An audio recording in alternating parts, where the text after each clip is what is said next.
Assalamualaikum warahmatullahi wabarakatuh. Alhamdulillah wassalatu wassalam ala rasulillah wa ala alihi wa sahbihi wa mawalah.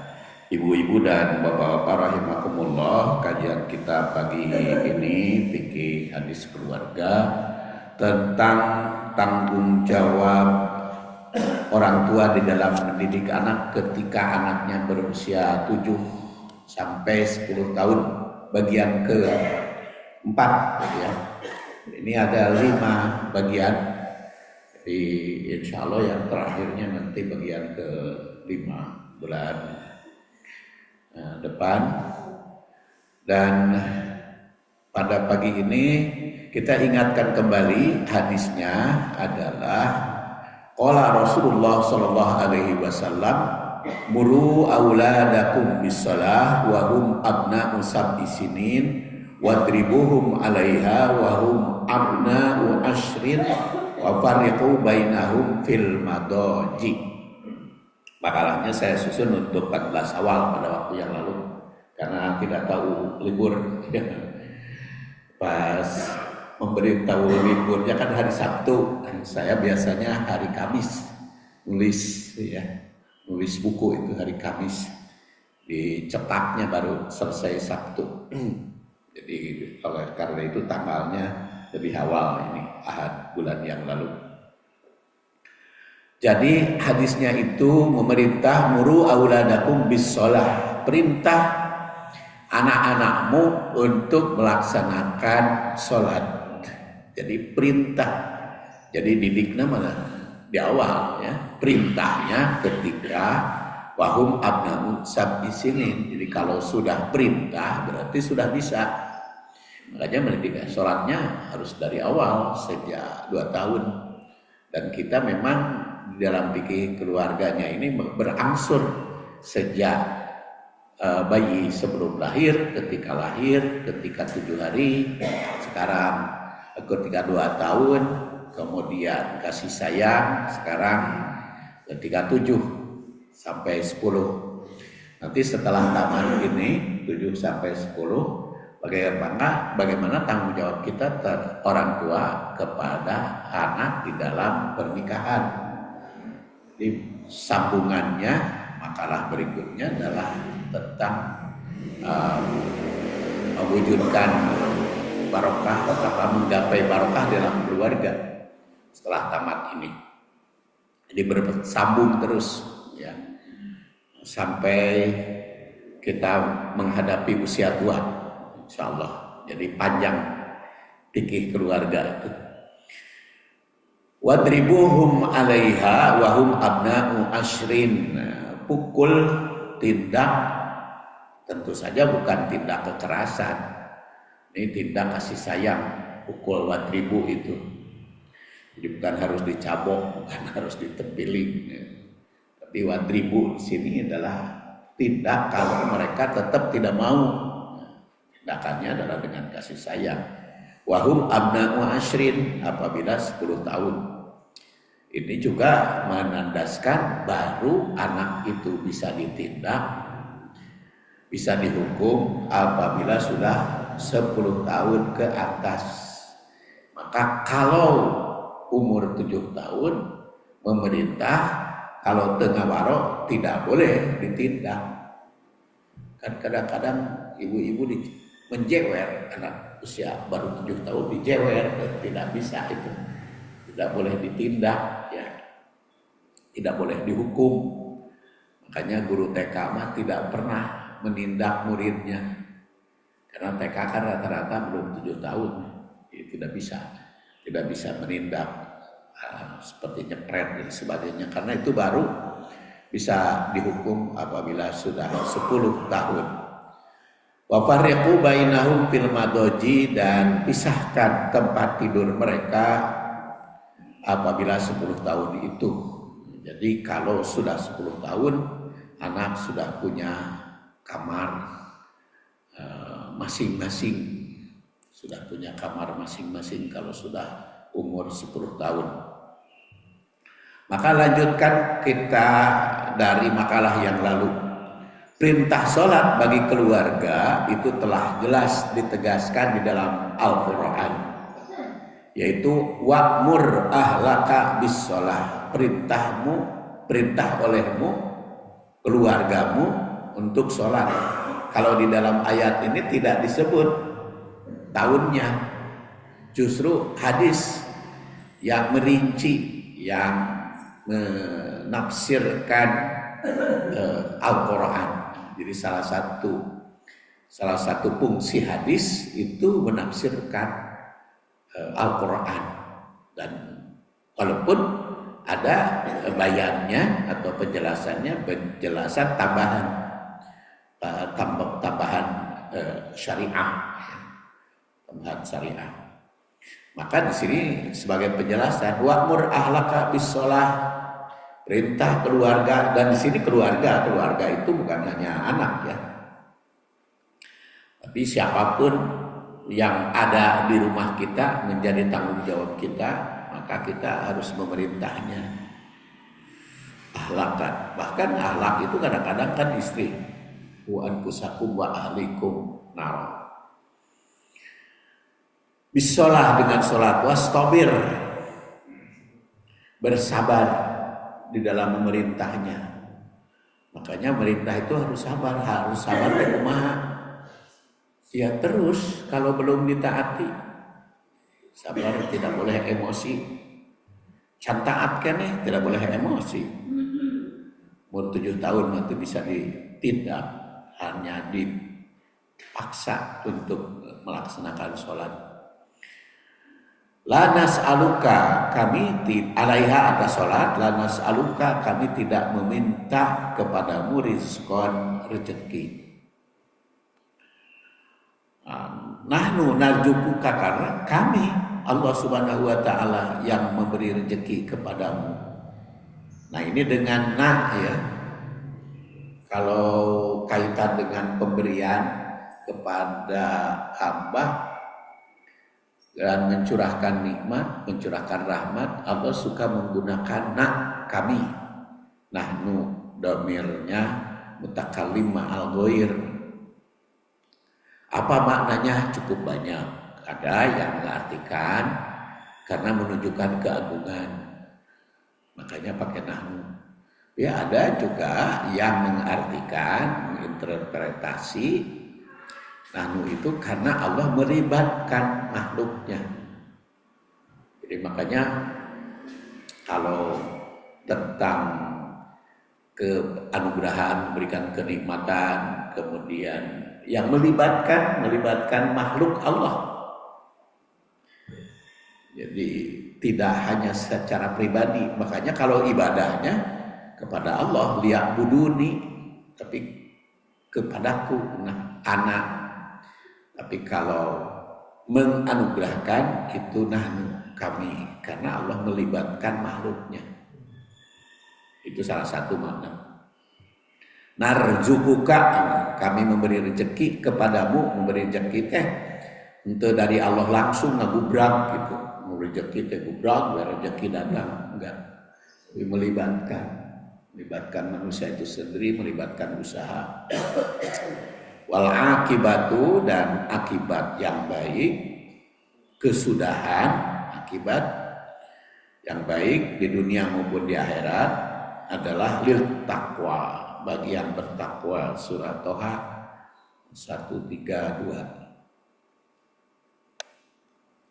Dalam ayat ini tersirat ibadah sholat mesti diperintah pada keluarga,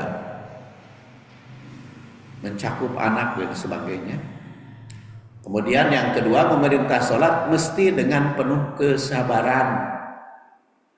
Jadi terus itu bisa sekali gus, harus dengan penuh kesabaran. Dan itu biasanya anak-anak itu ada tahapan, tapi umurnya beda-beda.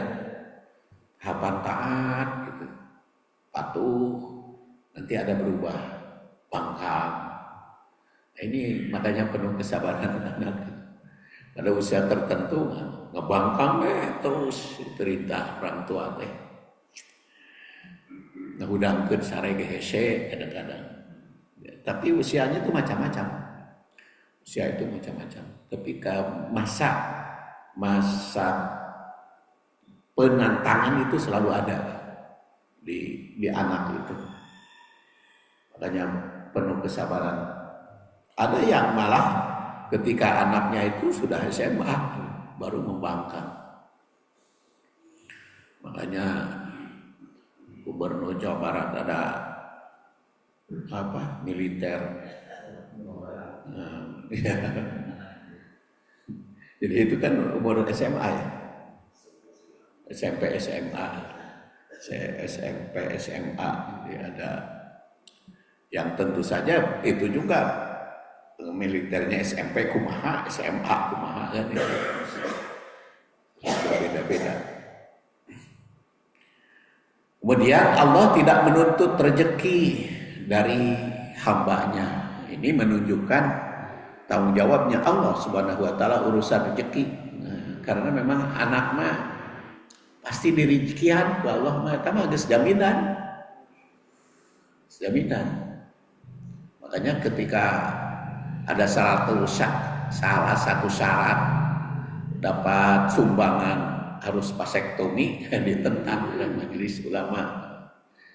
Karena urusan punya anak mah pasti rezeki, cuman yang jadi masalah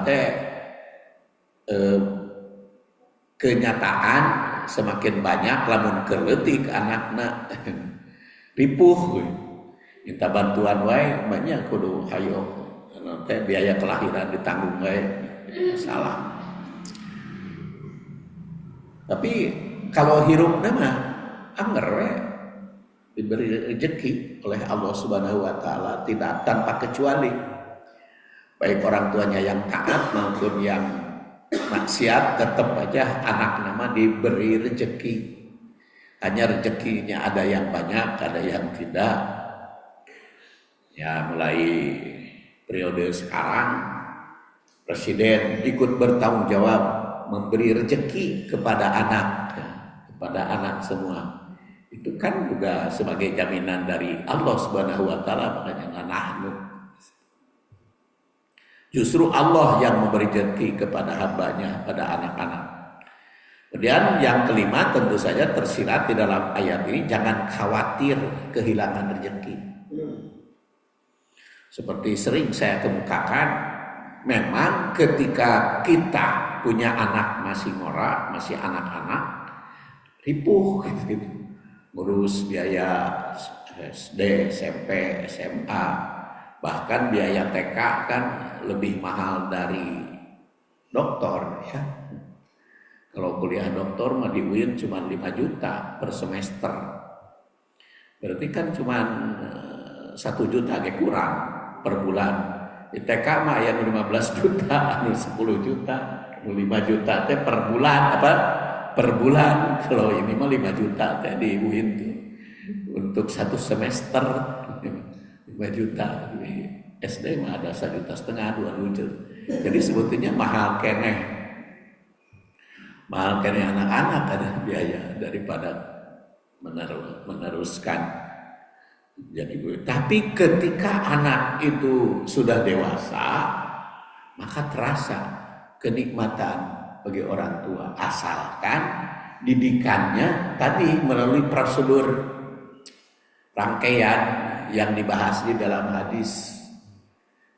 Ketika anak itu sudah dewasa, nikmat orang tua itu. Karena apa? Karena begitu orang tua pensiun, anak sudah berusia 40 tahun, otomatis bertanggung jawab untuk membiayai orang tua. Karena apa? Bertanggung jawab karena anta wa maluka liwalidika. Engkau dan hartamu milik orang tuamu. Engkau itu anak. Anta wa maluka dan hartamu, harta anak liwalidika, milik orang tuamu. Lil milki. Jadi itu punya hak orang tua itu mendapat biaya dari anak, dan merupakan tafsiran dalam surat Al-Ahqaf ayat 15 itu adalah arba'ina sana, 40 tahun. Harta dan anak itu adalah milik orang tua. Itu jadi rezeki. Semakin banyak anak, semakin banyak rezeki teh di situ.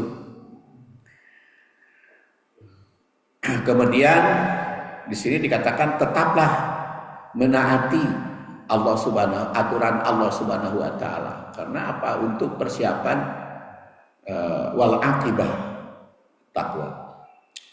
Dan yang ketujuh, jaminan kesudahan nanti akan lebih baik bagi yang bertakwa. Jadi secara tersirat di dalam ayat ini mengandung makna sholat itu terkait dengan segala aspek kehidupan. Jadi kalau perintah sholat itu berkaitan dengan aspek kehidupan yang lain demi meraih masa depan yang lebih baik, wal akibah, untuk mendapatkan akibah. Jadi kalau ketika usia 7 tahun diperintah sholat, perintah sholat itu banyak syarat untuk sholat itu, ya antara lain nutup aurat, berarti 7 tahun sudah bisa nutup aurat, laki-laki maupun perempuan. Kemudian sholat itu ada berjamaah, imamnya laki-laki, ya itu pendidikan seks kepada anak jelas, bukan seksual, seks, ya. Jadi jenis kelaminnya harus tahu betul. Makanya sejak kecil pakaiannya harus dibedakan, karena tidak boleh sama antara pakaian laki-laki dan perempuan. Anak-anak sejak kecil harus dibedakan pakaiannya, permainannya, kemudian bimbingannya, dan tanamkan. Kan kadang-kadang kita sering, kamu mah laki-laki kudu ngelehan.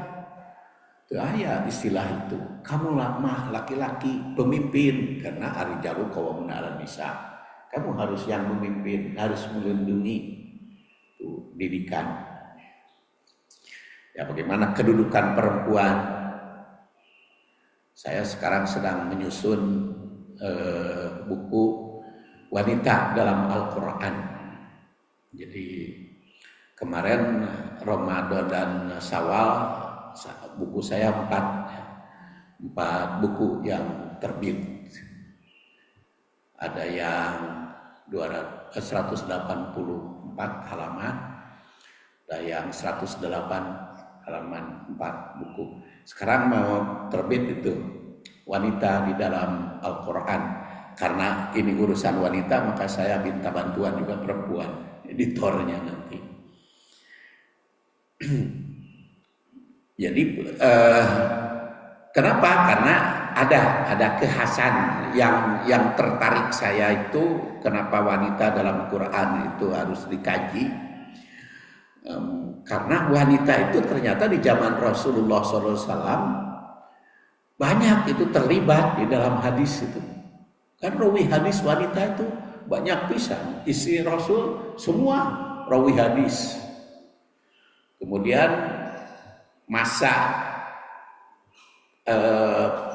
Rasulullah SAW wafat, banyak wanita-wanita yang punya murid. Ya, Aisyah juga muridnya banyak, laki-laki ya. Seperti Mujahid, Urwah, Dakwan, banyak sekali wanita-wanita. Tetapi tafsir dan hadis penulisnya laki-laki wungkul. Sampai sekarang kitab hadis itu yang populer 11 hadis, Syafi'i, Malik, Ahmad, Bukhari, Muslim, Abu Daud, Tirmidzi, Nasa'i, Ibnu Majah, laki-laki wungkul. Gak ada ibu-ibunya yang menulis hadis itu. Kemudian tafsir juga itu mulai dari Ibnu Abbas laki-laki, kemudian Ibnu Jarir yang Syekhul Mufassirin itu laki-laki. 320 tahun tua, 320 sampai kepada Ibnu Jauzi, sampai sekarang tafsir yang disebut kontemporer itu Al-Maraghi, laki-laki unggul. Wahbah Juhaili laki-laki unggul, baru abad ke 13 Hijriah baru muncul ya. Sekarang 415 ya. Ada apa? Aminah Fatimah Daud ya, atau Irenisi perempuan baru muncul. Nah itu makanya saya tertarik tadi untuk menyusun bagaimana status wanita di dalam Al-Quran, kemudian nanti dalam hadis. Jadi secara tersirat dalam ayat ini mengandung makna sholat itu terkait. Jadi kalau muru auladakum bisolah 7 tahun, ya pendidikan kepada wanita, pada laki-laki itu harus jelas arahnya kemana. Karena di sini aulad itu baik laki-laki maupun perempuan. Oleh karena itu pendidikan sholat itu mesti dilakukan dengan kesabaran, karena melibatkan yang lain. Ya antara lain laki-laki mahas sholat itu harus tidak boleh berkulub, harus dihitan. Perempuan kan tidak jadi syarat untuk dihitan, untuk sholat. Itu sudah jelas perbedaannya pada laki-laki dan perempuan. Ada perbedaan gender itu, khas-khasnya, termasuk juga di dalam auratnya. Kalau laki-laki kan baina surah wa rukbah, kalau perempuan kan seluruh tubuh. Itu ada perbedaan hak dan kewajiban atau tanggung jawabnya. Di situ antara lain yang ditandaskan kudu dihitan. Makanya dihitan itu harus dilakukan sebelum berusia 7 tahun. Jangan menghitan anak baru sudah SMP. Kalau di situ jelas muru auladakum bisolah harus sebelum 7 tahun harus sudah dihitan. Jadi ini koreksi terhadap adat Jawa ya, adat Jawa.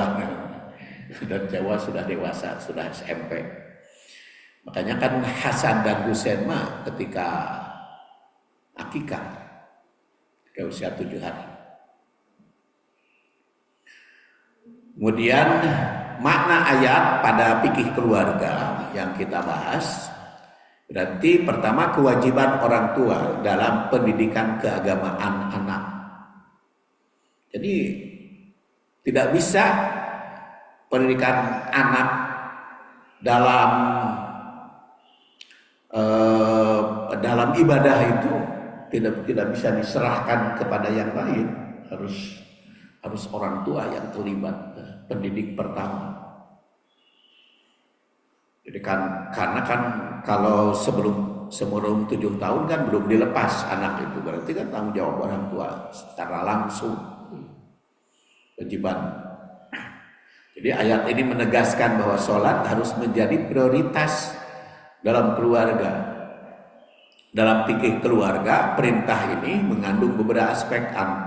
Yang pertama ya orang tua wajib mendidik anak-anak dan keluarga agar taat kepada Allah Subhanahu wa taala. Hanya diawali sholat, karena sholat itu merupakan imaduddin, pokok agama. Jadi kalau mendidik sholat terlibat pada yang lainnya, termasuk bersucinya segala macam, karena dilatih untuk berwudu. Banyak kalau di TK itu ajaran wudu kan diapalkeun we, rukun wudu, sunat wudu, kumaha praktek wudu. Kadang-kadang can diterapkan ya, karena mungkin di TK itu guru-guru TK-nya nggak sempat gitu ngadidik ke anak itu untuk berwudu secara benar kan, di kerannya bagaimana. Jadi kalau muridnya 40 kan sudah ada tuh bersedia 40 keran latih berwudu penerapannya. Wajib anak-anak itu dan keluarganya taat kepada Allah. Kemudian kewajiban ini berlaku terus menerus, bukan hanya sekali, makanya wastabir terus menerus. Perintah harus diiringi dengan kesabaran dan keteladanan. Wastabir alaiha, artinya tidak cukup hanya menyuruh, tapi juga membimbing dan menunjukkan contoh yang baik, contoh sholatnya, contoh wudunya, contoh praktek di dalam beribadah. Nah, dari sudut pandang fikih keluarga, jadi ayah itu sebagai pemimpin keluarga bertanggung jawab untuk memastikan bahwa anggota keluarganya itu menjaga sholat. Ibu juga memiliki peran penting dalam mengingatkan anak-anak dan menciptakan lingkungan rumah tangga yang mendukung dalam beribadah. Kemudian kesabaran dalam membimbing keluarga, wastabir alaiha, ini menekankan bahwa membimbing keluarga dalam ibadah itu bukan perkara instan. Jadi harus leukeun, ketelatenan dan istiqomah. Kemudian tidak semua anak atau keluarga itu akan langsung patuh.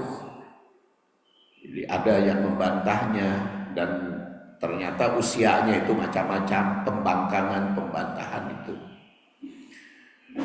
Sehingga dibutuhkan pendekatan berulang. Makanya di sini wastabir dan tentu saja berdoa. Ya, seperti contohkan oleh Nabi Ibrahim, Rabbi ja'alni muqimas shalah wa min dzurriyyati. Jadikan aku menegakkan salat, makanya di dalam doa itu, ya Allah jadikanlah aku yang mendekatkan sholat, akunya dulu, diriku sholat. Wa min dzurriyyati, dan keluarga, turunan.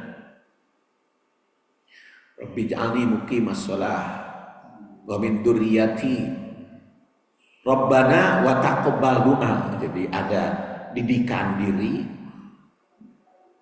ij'alni muqimas shalah, kemudian wa min dzurriyyati, keluarga, dan ada juga taqabbal doa, jadi doa.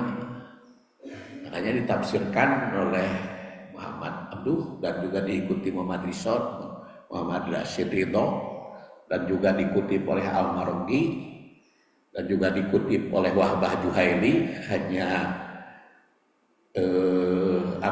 istilahnya kalimat-kalimatnya ada yang berbeda.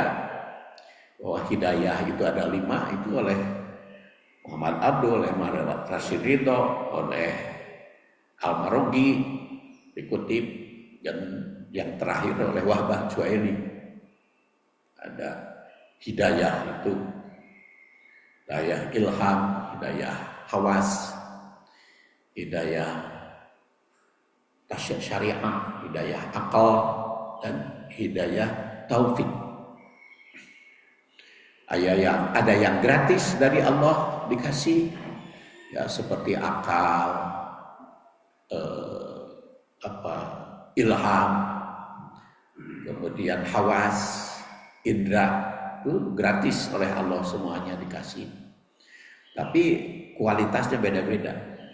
Tapi kalau hidayatuddin wa syara'i, hidayah agama, dikasihnya bagi yang belajar. Kalau yang tidak belajar, nggak nambah hidayahnya, belajar. Dan ternyata belajarnya Rasul itu geskolotnya terus kan. Waktu yang lalu saya bahas salah satu oleh-oleh Ramadan adalah terus menerus belajar, karena Rasulullah SAW selama bulan Ramadan itu dengan malaikat Jibril yalqahu, malaikat Jibril itu liqa dengan Rasul tentang belajar. Jadi geus kolot ge ulah eureun belajar teh. Rasul sampai akhir hayat. Belajar itu sampai akhir hayat. Kan itu Yalqahu Jibril. Jibril itu bertemu langsung dengan Rasul kalau di bulan Ramadan kullalailah. Tiap malam Rasul dengan Jibril itu liqa bertemu tiap malam. Ya, oleh Ramadan. Ya kalau bulan Ramadan tiap malam dan subuh, nah, maka kalau di luar Ramadan ya sesuai dengan kemampuan kita masing-masing. Jadi bapak-bapak, ibu-ibu ulah eureun belajar itu karena Rasulullah SAW oleh dan walaupun sudah tua dan karena apa kan Rasulullah itu sudah pintar, sudah cerdas, sudah kekurangan deh ilmuna Rasul itu, tapi masih tetap terus belajar. Yalqahu liqa dan itu liko lagi yalqahu. Belajarnya kan sekarang mah banyak media massa yang kita pelajari, tapi teliko di media massa mah ya Zoom gitu kan. Cuma masih mendingan liko gitu kan. Tapi kalau dari YouTube dari sebagainya kan dari WA itu tidak liko. Ini mah Rasulullah mah likonya disebut yalqahu. Jadi bulan Ramadan itu yalqahu. Jadi makanya terus menerus kesabaran di dalam belajar, dan orang tua itu harus memberikan pendidikan agama tentu saja secara bertahap, tidak bisa sekaligus, tapi yang jelas dengan terus menerus, dengan liko, dengan diskusi begini ada tambahan. Dan begitu juga mengajar ya. Kalau saya mah karena aktivitasnya nulis buku, justru dengan dibahas secara liko begini itu terus ada tambahan. Dan ini juga sama ya, yang dibahas secara berangsur sedikit-sedikit, tetapi itu pulang ke rumah itu ada tambahan. Ada tambahan. Makanya biasanya kalau saya cetak buku itu dari hasil pertemuan itu lebih tebal nantinya. Pelajaran dalam fikih keluarga, orang tua bukan hanya menyuruh tetapi harus membimbing dan bersabar, harus menciptakan lingkungan keluarga yang mendukung. Tentu saja yang mendukung, menciptakan keluarganya untuk bisa melaksanakan sholat secara rutin, ya otomatis ada dukungan, ada iklim yang dibuat di dalam rumah, iklim sholat. Makanya kenapa ada sholat berjamaah laki-laki ke masjid, perempuan di rumah. Kecuali kalau mau tolak ilmu ke masjid itu perempuan. Jadi perempuan itu ada pembuatan iklim di rumah, iklim ibadah. Kalau bapak-bapak ke masjid ada silaturahimnya, ada jamaahnya. Kalau perempuan di rumah, karena dia menciptakan di rumah tempat ibadah. Karena ibu-ibu maka berjamaah ke masjidnya karena ada selain sholatnya, yaitu talab ilmu seperti sekarang ini, talab ilmu. Kemudian jaminan rezeki dari Allah, la nas'aluka rizqan nahnu narzuquk. Kami tidak meminta rezeki, kamilah yang memberi rezeki. Itu menunjukkan bahwa rezeki bukan tanggung jawab manusia, tapi itu jaminan dari Allah. Rezeki mah mencari manusia mah mencari ikhtiarna, dan diberikan kepada orang tertentu ya oleh Allah Subhanahu wa taala. Syariatnya manusia. Terkadang orang tua terlalu sibuk mencari nafkah. Karena sibuk mencari nafkah demi untuk anak dan incu. Ya, kan yang dipikirkan itu untuk anak dan incu, mencari harta itu. Padahal kan tanggung jawab orang tua kepada anak dan incu, bukan kepada incu ya, pada anak. Tanggung jawab orang tua kepada anak, mencari itu kan hanya sampai nikah kan. Kalau anaknya sudah nikah kan bukan tanggung jawab orang tua. Itu adalah tanggung jawab sendiri-sendiri. Makanya kalau orang tua untuk sibuk ngebiayaan anak, buru anaknya nikahkan kan perempuan tanggung jawab suami. Kalau laki-laki kan tanggung jawab diri sendiri. Jadi kalau urusan anak itu iya memang tidak boleh membiarkan, karena Rasulullah SAW juga menandaskan kan pada sahabatnya yang mau bersedekah, kamu meninggalkan ahli warismu dalam keadaan kaya itu lebih baik daripada meninggalkan keluargamu dalam keadaan miskin. Betul. Tapi kenapa harus melupakan pendidikan akibat kesibukan? Dan sekarang banyak terjadi di zaman modern ini, akibat kesibukan sehingga anak tidak terdidik. Oleh karena itu harus ada pembagian tugasnya di situ. Pembagian tugas antara ayah dan ibu. Jangan sampai anak tidak terdidik oleh orang tua. Dan menurut pengalaman saya memang ibu itu lebih hebat gitu. Lebih hebat mendidik anak itu. Jadi bukan apa-apa karena menyambung dia ibu mah sudah hamil, yang merasakan beratnya kan ibu. Terus melahirkan, perjuangannya bagaimana, melahirkan, nyusui, kan langsung terlibat langsung. Makanya pantas ibu-ibu itu lebih berperan di dalam pendidikan.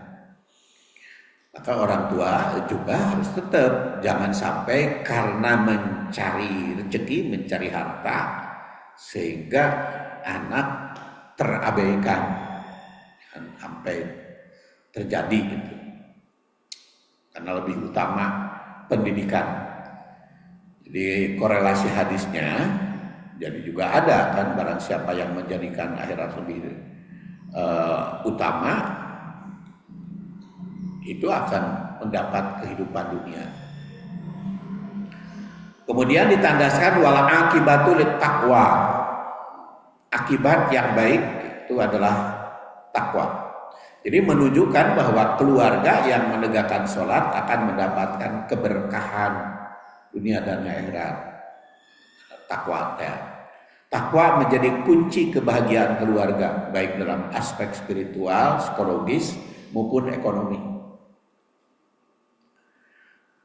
Keluarga yang biasakan sholat berjamaah bersama akan lebih harmonis, karena sudah terlatih ya. Kalau sudah biasa berjamaah, bapak-bapak di masjid, ibu-ibu di rumah itu akan harmonis. Bahkan kalau sholat sunat, kan bapak-bapak juga di rumah seperti tahajud, walaupun boleh di masjid. Karena itu ada iklim ya, penuh keberkahan. Dan itu akan terhindar dari konflik. Kalau ada berjamaah. Jadi pelajaran fikih keluarga, keberhasilan keluarga tidak hanya diukur dari materi, tapi juga dari ketaatan kepada Allah Subhanahu wa taala. Walaupun materi itu penting, tapi bukan jadi ukuran. Orang tua yang mendidik anak-anaknya dalam ketakwaan akan mendapat pahala jariah terus-menerus mengalir. Kesimpulan dari ayat ini menegaskan bahwa pendidikan agama dalam keluarga adalah tanggung jawab utama orang tua. Kesabaran dalam membimbing anak dalam sholat sangat penting karena membangun kebiasaan yang butuh waktu. Jangan sampai sibuk mencari nafkah, terlupakan pendidikan terhadap anak. Mangga mencari nafkah, tapi pendidikan anak jangan terabaikan. Jadi pelajaran praktis bagi keluarga miskin, biasakan sholat berjamaah, ada yang di rumah membangun kebiasaan. Ya, ajarkan anak bahwa sholat adalah prioritas, bukan sekedar rutinitas. Sabar dalam mendidik anak, jangan hanya menyuruh tetapi juga memberi contoh. Percayalah bahwa Allah yang memberi rezeki. Keluarga yang menjadikan takwa sebagai pondasi akan mendapatkan keberkahan dunia akhirat. Jadi pelajaran praktis untuk keluarga muslim, biasakan sholat berjamaah. Ada pelaksanaan sholat berjamaah di rumah seperti sholat sunat. Tapi sholat wajib juga ibu-ibu mendidik untuk membangun kebiasaan ibadah bersama. Ajarkan bahwa sholat adalah prioritas. Sabar dalam mendidik anak juga tetap sebagai pemberi contoh. Kemudian kalimat berikutnya, wadribuhum alaiha. Perkataan wadribu secara bahasa memang pukul artinya, tapi di sini maknanya cukup banyak. Dalam Quran wadribu itu banyak arti, dan Allah Subhanahu Wa Taala juga kan innallaha la yastahi ayyadriba masalan. Yadriba itu memberikan contoh juga. Yadriba perumpamaan, yadriba kalimatnya. Jadi pukul di situ bukan dengan fisik ya, berkaitan dengan unsur yang lain. Tapi banyak maknanya yang berkaitan dengan unsur pemaksaan di sini. Wadrib itu maksa untuk sholat. Pukulan di sini tentu saja bukan hanya secara siksaan, tapi hukuman bagi yang tidak taat. Ditegaskan pula dalam kalimat alaiha atas sholat. Tegasnya anak bisa dihukum jika diperintah sholat tapi tidak taat. Jadi unsur pemaksaan melakukan ibadah itu harus dilaksanakan. Jika yang disuruh sudah cukup usianya tadi, yaitu ketika 10 tahun. Namun aturan pukulan itu cukup banyak, antara lain tidak boleh memukul muka, kepala, wala tadribil wajha, jangan mukul kepala. Wajah itu wajah itu pusatnya ya, itu maknanya kepala. Riwayat Ahmad, Abu Dawud, Ibnu Majah. Dan di sini wala tuqabbih, jangan menjelekan, menghinakan pukulannya.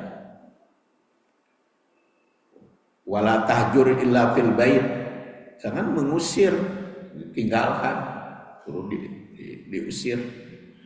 Jangan diusir kecuali berada di rumah. Dengan demikian pukulan pun ada etikanya yang harus ditaati. Artinya jika anak telah nyata berbuat salah, membangkang, tidak mau sholat, maka boleh ditindak sampai dipukul, tapi tidak boleh mengenai muka dan kepala. Dalam hadis juga ditandaskan hanya pukulan yang tidak berbekas. Di dalam hadis lain dikatakan tidak boleh berbekas. Jadi artinya kalaupun pukulan yang tidak berbekas itu apa? Yang tidak bisa di forensik, apa? Bukan forensik. Tidak bisa divisum. Yang tidak bisa divisum. Kalau yang tidak divisum itu pukulannya seperti apa? Kalau mukul tarik kan bisa dipisum. Kalau jadi itu nampak ya. Karena Di dalam hadisnya dikatakan tidak boleh ada bekasnya. Tidak boleh ada bekasnya. Jadi perintah pemaksaan untuk sholat itu menunjukkan bahwa pendidikan harus dilaksanakan sebelum disyariahkan pada yang bersangkutan. Kan belum syariah itu. 7 tahun kan can aya syariah kepada anak, tapi sudah diperintah. Baru kan ada syariah kepada anak itu sudah balik. Sudah balik mah sudah biasa, sudah taat. Bukan mengkalap, tapi ya, orang tua perlu diketahui bahwa anak kecil belum jadi mukallaf kan, maka sudah diawali perintah orang tua, pemerintah. Tentu saja ini kewajiban bagi wali seperti orang tua. Jadi jelas perintah ini dibebankan atau menjadi tanggung jawab orang tua. Itu komentar Al-Asqalani. Jadi mengapa 10 tahun baru boleh diberikan tindakan setelah membolehkan hukuman ringan jika anak masih belum bisa sholat. Nah, anak 10 tahun itu sudah hampir mendekati balik. Dan kalau perempuan kan ada yang menstruasi, ada yang 9 ya. Anak keponakan, jadi incu. Itu keponakan saya anaknya 2. Itu menstruasinya umur 9 tahun dua-duanya. Jadi kan sudah balik kalau perempuan umur 9 tahun. Itu waktu nganyang ke rumah kan isi saya itu pas ada waktu sholat, ayo sholat. Nah, cek ibu nanti nuju ya, sapatnya cina 8 tahun dia mah 2 anak. Jadi ada yang satu usianya 11, yang satu 9 sudah menstruasi. Jadi itu makanya kalau 10 tahun ada tindakan belum, itu sudah perempuan mah sudah balik, ada yang balik tergantung menstruasinya. Tapi kalau kan menstruasi itu kalau belum berusia 15 itu tanda balik. Tapi kalau sudah 15 mah can menoge ya sudah balik. Anak saya yang ketiga itu sampai menikah nggak menstruasi, baru setelah menikah dia menstruasi dan ternyata tidak punya anak. Nikahnya sudah 21 tahun nggak punya anak yang nggak menstruasi. Jadi 10 tahun ini kaitan kepada anak. Kalau laki-laki menjelang balik. Tapi kalau yang sudah mimpi indah bisa juga anak itu sudah masuk. Jadi anak usia 10 tahun sudah hampir gede, sehingga harus lebih serius karena itu kena syariah. Sholat bukan lagi sesuatu yang baru karena sudah diperintah sejak 7 tahun. Nah, hukuman ringan itu hanya kedisiplinan, bukan kekerasan, tegar menegur.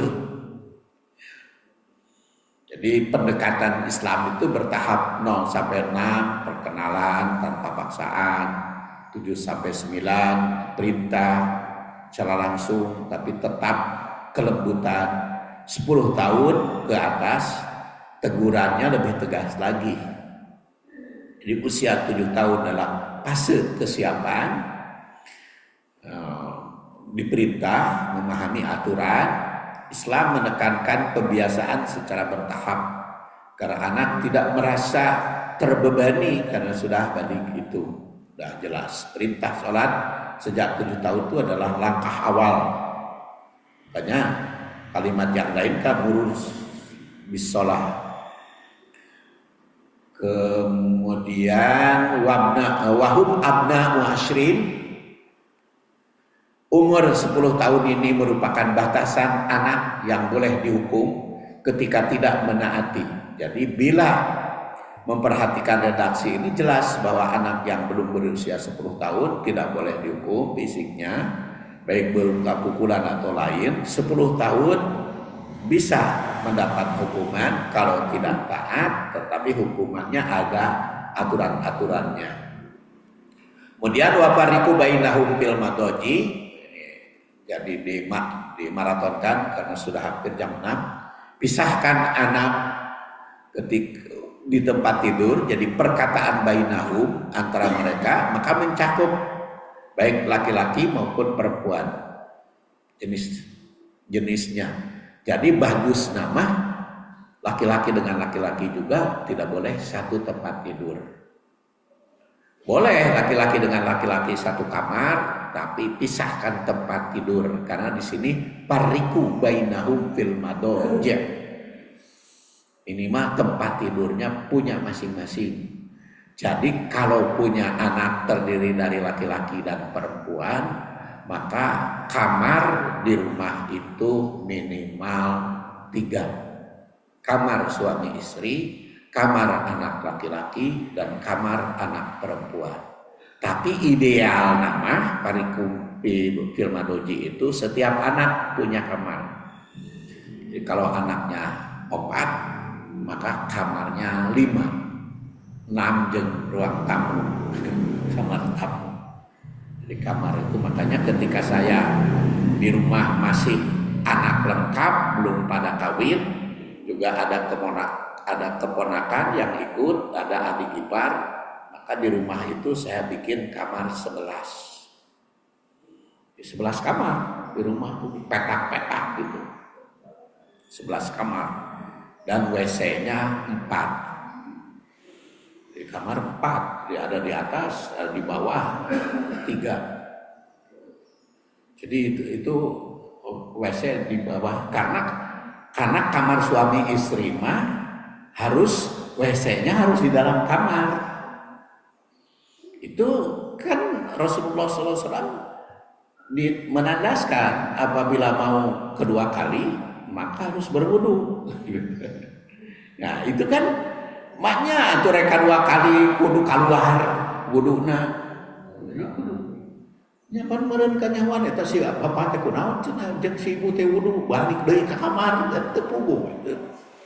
Jadi artinya kalau kamar suami istri mah WC-nya harus di dalam kamar. Makanya saya dulu itu 11 karena harus kamar masing-masing setiap orang.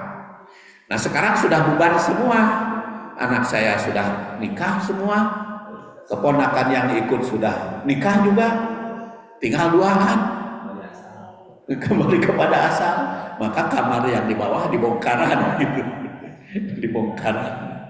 Tapi WC-nya mah tetap. Jadi kalau sudah usia maka WC juga harus masing-masing kalau usia tua. Kadang urang can anggeus diketok-ketok Pak atau can gitu. Bila WC-nya masing-masingnya tenang. Jadi memang nah itu rezeki itu untuk kepentingan ibadah. Pariku bainahum fil madaji. Dan itu jelaslah bersambung ke bagian kelima insyaallah takwil dan tatbiknya. Kita akhiri saja dengan menutup doa. Subhanakallahumma wa bihamdik asyhadu an la ilaha illa anta astaghfiruka wa atubu ilaik. Assalamualaikum warahmatullahi wabarakatuh.